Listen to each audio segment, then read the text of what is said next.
In this tutorial, I'm going to teach you how to create this wireframe effect with the new model OmniFlash. So to do that, we're going to use the platform NovoAds AI, that is a platform that let you try these AI models with their trial with just $1. So once you arrive here, you need to create an account, and after that, you need to go to the video section.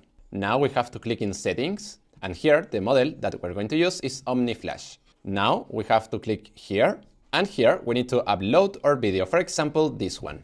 So now here where it says describe your video, I'm going to paste the following prompt, and now we have to click this button.